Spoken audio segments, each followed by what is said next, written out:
ಮುಂದಿನ ಪೀಳಿಗೆಗೆ ಕನ್ನಡ ಉಳಿಸಿ ಬೆಳೆಸುವ ಪ್ರತಿಜ್ಞೆ ಆಗಬೇಕಿದೆ. ಗಂಜಿಗೆರೆ ಚಂದ್ರಶೇಖರ್.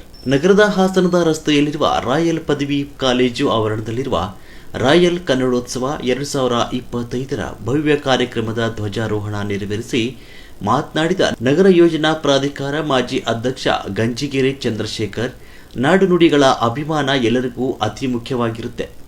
ಕೇವಲ ಅಭಿಮಾನದಿಂದ ಭಾಷೆಯ ರಕ್ಷಣೆ ಸಾಧ್ಯವಿಲ್ಲ.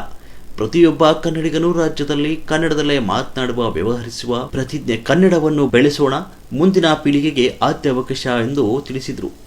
ಭುವನೇಶ್ವರಿ ಭಾವಚಿತ್ರಕ್ಕೆ ಪುಷ್ಪಾರ್ಚನೆ ಮಾಡಿದ ಕರವೇ ಜಿಲ್ಲಾ ಉಪಾಧ್ಯಕ್ಷರಾದ ಹೇಮಂತ್ ಕುಮಾರ್, ಕಾಲೇಜುಗಳಲ್ಲಿ ಇಂತಹ ನಾಡಾಭಿಮಾನ ಕಾರ್ಯಕ್ರಮಗಳು ಅತಿ ಅಗತ್ಯವಾಗಿದೆ. ಕನ್ನಡ ಭಾಷೆ ಎನ್ನುವುದು ಕೇವಲ ವರ್ಣಮಾಲೆ ಅಲ್ಲ, ಅದು ಕೇವಲ ಶಬ್ದವಾಕ್ಯಗಳಲ್ಲ.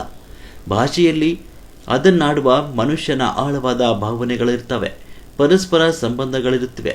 ಅದು ನಮ್ಮ ಸಂಸ್ಕೃತಿ, ಇತಿಹಾಸ, ನೆಲ, ಜಲದ ಸಂಪತ್ತು ಸೇರಿದಂತೆ ಎಲ್ಲವನ್ನು ಒಳಗೊಂಡ ಅಸ್ಮಿತೆ. ಇದನ್ನು ರಕ್ಷಿಸುವ ಹೊಣೆ ಎಲ್ಲರ ಮೇಲಿದೆ ಅಂತ ಹೇಳಿದರು. ಪ್ರಾಂಶುಪಾಲರಾದ KS ಮಂಜುನಾಥ್ ಮಾತನಾಡಿ, ಕನ್ನಡ ಸಾಂಸ್ಕೃತಿಕ ಹಬ್ಬವನ್ನು ವಿಶೇಷವಾಗಿ ಆಚರಿಸುತ್ತೇವೆ. ರಾಷ್ಟ್ರಕವಿ ಕುವೆಂಪು ಅವರು ಹೇಳಿದಂತೆ ನಮ್ಮ ಕರುನಾಡ ಸುಂದರ ನದಿವನಗಳ ನಾಡು, ರಸಋಷಿಗಳ ಬೀಡು, ಗಂಧದ ಚೆಂದದ ಹೊನ್ನಿನ ಗಣಿ, ಶಂಕರ ರಾಮಾನುಜ ವಿದ್ಯಾರಣ್ಯ, ಬಸವೇಶ್ವರ ಮಧ್ವರರನ್ನ ಷಡಕ್ಷರಿ ಪೊನ್ನ, ಪಂಪ ಜನಿಸಿದ ನಾಡು ಅಂತ ನಾಡಿನ ಹಿರಿಮೆಯನ್ನು ಹೊಗಳಿದರು. ಹಿರಿಯ ಉಪನ್ಯಾಸಕರಾದ KC ನಟರಾಜ್ರವರನ್ನು ಸನ್ಮಾನಿಸಲಾಯಿತು. ಈ ವೇದಿಕೆಯಲ್ಲಿ DYSP ಗೋಪಿ ಹಾಗೂ ನಗರ ಪೊಲೀಸ್ ಸರ್ಕಲ್ ನಿರೀಕ್ಷಕ ಕೃಷ್ಣಕುಮಾರ್ ಹಾಗೂ ಪ್ರಕಾಶ್, ಕಾಲೇಜಿನ ಕಾರ್ಯದರ್ಶಿಗಳಾದ ಉಷಾ ಬೋಪಯ್ಯರವರು ಸೇರಿದಂತೆ ಉಪನ್ಯಾಸಕರಾದ ಮಾಲತೇಶ್, ಅಮೃತ್, ಸಚಿನ್, ಹೇಮಾ, ರೋಷನ್ ತಾಜ್, ಬೃಂದಾರವರು ಉಪಸ್ಥಿತರಿದ್ದರು. ಕಾಲೇಜಿನ ವಿದ್ಯಾರ್ಥಿಗಳು ಬಸವೇಶ್ವರರು, ಕನಕದಾಸರು, ಕಿತ್ತೂರು ಚೆನ್ನಮ್ಮ, ಸಂಗೊಳ್ಳಿ ರಾಯಣ್ಣ, ಭುವನೇಶ್ವರಿ ಛದ್ಮವೇಷಧಾರಿಗಳೊಂದಿಗೆ ನಗರದ ಪ್ರಮುಖ ರಸ್ತೆಗಳಲ್ಲಿ ಜಾಥಾ, ವಿದ್ಯಾರ್ಥಿಗಳು ಜಾನಪದ ನೃತ್ಯ ಮಾಡಿದರು. ಕನ್ನಡ ಬಾವುಟದೊಂದಿಗೆ ಸಾಂಸ್ಕೃತಿಕ ಕಲಾ ತಂಡದೊಂದಿಗೆ ನಗರದ ಮುಖ್ಯ ರಸ್ತೆಯಲ್ಲಿ ಭವ್ಯ ಮೆರವಣಿಗೆ ನಡೆಸುವ ಮೂಲಕ ಅರ್ಥಪೂರ್ಣ ಸಂಭ್ರಮದ ನಾಡಹಬ್ಬ ಆಚರಿಸಲಾಯಿತು.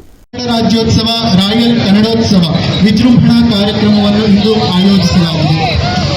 ಕನ್ನಡದ ನುಡಿ ಹಬ್ಬದಲ್ಲಿ ಭಾಗಿಯಾಗಿರುವ ಕಾಲೇಜಿನ ಆಡಳಿತ ಮಂಡಳಿ, ಪ್ರಾಂಶುಪಾಲರು ಹಾಗೂ ಅತಿಥಿ ಅಭ್ಯಾಗತರನ್ನು ಸ್ವಾಗತಿಸಲು ನಮ್ಮ ಕಾಲೇಜಿನ ಉಪನ್ಯಾಸಕರಾದ ಶ್ರೀಯುತ ಸಚಿನ್ ಅವರನ್ನು ನುಡಿಪೀಠಕ್ಕೆ ಆಹ್ವಾನಿಸಿ, ಸಾಹಿತಿಗಳಾಗಿರ್ಬೋದು, ಕನ್ನಡ ಪರ ಹೋರಾಟಗಳಾಗಿರ್ಬೋದು, ಎಲ್ಲರೂ ಕೂಡ ಮುಂಚೂಣಿಯಲ್ಲಿರ್ತಾರೆ. ಕನ್ನಡದ ಒಂದು ಉಳಿಸುವಂತಹ ಕಾರ್ಯ ಈ ಎಲ್ಲ ಕನ್ನಡ ಪರ ಹೋರಾಟಗಳ ಒಂದು ಕೈಗೆ ಅಡಿಯಲ್ಲಿ ಬರ್ತದೆ. ಸೊ ಈ ಒಂದು ಕನ್ನಡದ ನುಡಿ ಹಬ್ಬದಲ್ಲಿ ಭಾಗಿಯಾಗಿರುವ ಅತಿಥಿಗಳಾದ ಹೇಮಂತ್ ಕುಮಾರ್ ಸರ್ ಅವರನ್ನು ಕೂಡ ಕಾಲೇಜಿನ ವತಿಯಿಂದ ಗೌರವ ಸಮರ್ಪಣೆಯನ್ನು ಕೊಡಬೇಕೆಂದು ಕೇಳಿಕೊಳ್ತಿದ್ದಾರೆ.